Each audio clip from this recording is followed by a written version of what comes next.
հայ-ռուսական հարաբերությունները երկրորդական են, առաջնային են, ավելի կարևոր են ռուս-ամերիկան հարաբերությունները։ Ռուս-ամերիկան հարաբերությունների մեջ կամ ամերիկա-ռուս կարևոր չի տեղերը, ինչ հաջորդականությամբ կասենք, այդ հարաբերությունների մեջ Հայաստանի նույնպես ինչ-որ տեղ է հատկացվում։ Մանավանդ, որ ամերիկացիները, այդպես ասենք, կարճ լինի, Ամերիկայի Միացյալ Նահանգները տեղավորվում են այս տարածաշրջանում եւ նրանք տեղավորվում են Ռուսաստանի բաժնում։ Ռուսաստանի բաժին են մտել, նրանք համաձայնեցնելով Ռուսաստանի հետ, հիմա մեզ նույնպես տեղյակ են պահում։ Ասում են, որ մենք գալիս ենք ու մենք էլ գնացինք Ռուսաստան։ Այսպես պետք է մենք նախորդ հանդիպումների ժամանակ էլ հիմա էլ գնում ենք, այսինքն այդ տեղափոխության, տիրափոխության, կուզեք այդպես ասեմ, տերերի փոփոխություն է, այս տարածաշրջանի տերերը փոխանակում են կատարում։ Տարածաշրջանի տերը, այսինքն դեռևս 1400 քանի թվականին Պորտուգալիան եւ Իսպանիան որոշեցին, որ աշխարհը բաժանվում է։ Հռոմի պապն էլ հաստատեց, կոչվում է սֆերա։ Ազդեցության գոտիների բաժանեցին, չիմանալով, որ մենք կանք, մեզ անտեսել էին։ Հիմա դա շարունակում է, այսինքն 400-500 տարի է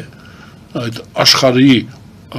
բաժանման եւ ազդեցության գոտիների, պատասխանատվության գոտիների խնդիրը կա։ Հիմա Ռուսաստանը չի կարողանում ապահովել անհրաժեշտ չափով կայունություն եւ անվտանգություն այս տարածաշրջանում, ռեսուրսներ չունի եւ ընդհանրապես ծրագիր չունի։ Այստեղ նա չի կարող դա անել, հիմա հետ է գնում հավակնորդներ տարածաշրջանում տեր լինելու համար կան, օրինակ, այդ մահմեդական ֆունդամենտալիստները, կամ ասենք Օսմանյան կայսրության, կամ շահը, շիաները, ասենք տեր կա, այստեղ կան, ովքեր որ կուզենան լինել այս տարածաշրջանի պատասխանատուն։ Հիմա Ռուսաստանը հեռացել է, ամերիկացիները եկել են եւ այդ ընդունման հանձնման ակտի մասին ենք մենք խոսում, ընդունման հանձնման ակտ է տեղի ունենում, հիմա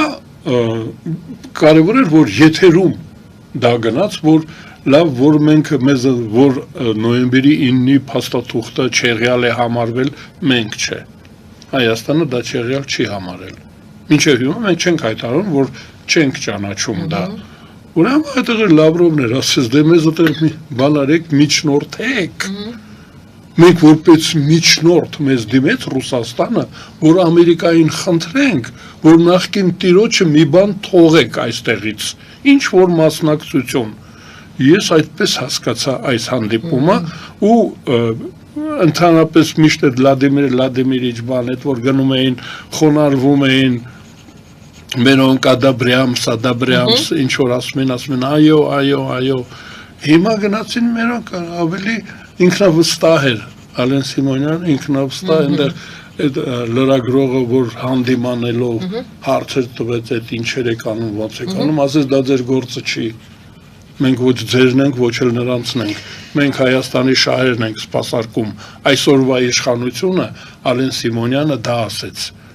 ասեց մի խանդեք, եթե խանդում եք, դուք ձեզ նայեք, ես Հայաստանի իշխանությունն եմ ներկայացնում ու ես Հայաստանի շահերն եմ պաշտպանում, դա հետաքրքիր էր, դա բացառիկ բան էր, ես մտածում եմ, որ ըստ երևույթին, եթե հետ գնանք, 100 տարի առաջ Լևոն Շանթը մի անգամ գնացել էր Մոսկվա, մոտարապես այդպես է խոսել այն սովնարկոմների հետ, որ Հայաստանի Հանրապետությունը սուվերեն պետություն է եւ ունի իր շահերը, այն ժամանակ էլ Ամերիկան Վուդրո Վիլսոնը ծրագրեր ուներ այստեղ, դրա ակնհայտորեն փոխվել, կարգավիճակն է փոխվել Հայաստանի, այդ մրցակցությունը միշտ բոլոր դեպքերում մրցակցությունը բարձրացնում է օբյեկտի դերը, ինքնագնահատականն էլ է բարձրացել այսօրվա մեր իշխանության ինքնագնահատականը ավելի բարձր է, Ուրեմն հենց դրա մասն էր, բայց այցելությունը նաև որոշ իմաստով բան ուներ, կարևորություն ուներ, որ գնացել էինք մխիթարելու համար, այդ էր հետաքրքիր։ Ոչ թե զեկուցելու եւ հանձնարարականներ ստանալու, գնացել էինք մխիթարելու, հետաքրքիր էր դա, եւ նրանք էլ մխիթարվում էին, այնպես գնացել շոյում էր, էլ Ալենսիմն ասում էր, ոչինչ, դե հիմա բան արեք, էլ ուրիշ տեղերում դու գործերուն եք զբաղվեք ձեր գործերով, բայց իմացեք, որ մենք ձեզ դեմ չենք։ Ճիշտ է, գնում ենք, մեզ տարան առևանգեցին, բայց մենք լավ ենք հիշել, ռուսները ունեն, չի ասեն, լավ հիշողություններով են գնում ձեզանից, կարծում եմ, որ իսկապես դերը փոխվել է Հայաստանի սուբյեկտիվություն, դեռևս 1996 թվականին Լևոն Տեր-Պետրոսյանը իր մի ելույթներից ասեց, որ Հայաստանը այսուհետև ոչ թե օբյեկտ է տարածաշրջանում, այլ սուբյեկտ է։ Բայց չդարձավ, չէ՞։ Ոչ միայն չդարձավ, Լևոն Տեր-Պետրոսյանին ստիպեցին, որ հեռանա իշխանությունից, որովհետև համաձայն չէին, որ Հայաստանը լինի սուբյեկտ, այդ խաղացողները, Ամերիկայի Միացյալ Նահանգները եւ Ռուսաստանը համաձայնության չեկան։ Իսկ հիմա կարծես թե համաձայնությունը կա։ 99-ին էլ էր սուբյեկտի խնդիր։ 96-ին։ Իսկ 99-ի այդ ողբերգությունը եւս դրանից էր, որ Հայաստանը փորձեց ցույց տալ, որ ինքը իրավունք ունի որոշում կայացնելու եւ ասելու ոչ։ Հայաստանին պատժեցին եւ հետ մաղեցին, այսինքն այն կարգավիճակը, որ մենք ձեռք էինք բերել, անկախությունը, ժողովրդավարությունը եւ ազատագրված Արցախը 96 թվականի Հայաստանը, եթե մենք գույքագրում կատարենք, Հայաստանի Հանրապետությունը ազատագրված երկիր էր, ժողովրդավարական երկիր էր եւ նվաճող երկիր էր, դա մենք շատ ինքնավստահ էինք ու համաձայն չէին կողմերը, որ մենք խաղացող դառնանք այստեղ որոշումներ կայացնող պետություն լինենք, դրա համար էլ հոկտեմբերի 27 եղավ իշխանափոխության այդ մակարդակը, այսինքն գավառականացում, որտեղ մեր մոտ պարտկոմներ շատ կային, ռայկոմի քարտուղարներ ունեինք, ՑԿ-ի բանիմաց adekvat, համարժեք, մենք ունեինք սովետական նոմենկլատուրայի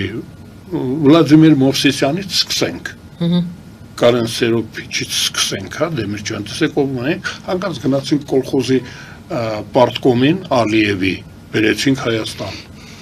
ու գավառականացավ Հայաստանը, գրեհկացած կառավարման համակարգով, գրեհ, որովհետև դրանից մի քանի տարի առաջ Ալիևին սովետական միությունը դատապարտում էր որպես կոռուպցիայի ասիականության նմուշ։ Դուք համար մեկ դա պարտադրված քայլ էր։ Այո, մեզ հետ մղեցին բերելով այդ պարտկոմներին, կոմսոմոլներին, գավառական, իդեպ եթե մենք պետք է խոսենք այսօրվա մասին, ես ասեմ, որ հետաքրքիր է, որ կարգանվում է 99 թիվը, 98 թիվը, պատկերացնում եք, որ Ռուսաստանի շահերը ներկայացնող քաղաքական հավակնորդները տոքսիկ են, գավառական են, այսինքն դրանցից որին ուզում եք վերցեք իրենց կենցաղով, իրենց մշակույթով, իրենց նկարագրով, իրենց անցյալով, իրենց ծրագրերով, անուն ազգանունով կարելի ասել, պատկերացեք Սերժ Սարգսյանը, Ռոբերտ Քոչարյանը, Սամվել Կարապետյանը, պատկերացեք ում եք առաջարկում, նորից պրովինցիալիզմ,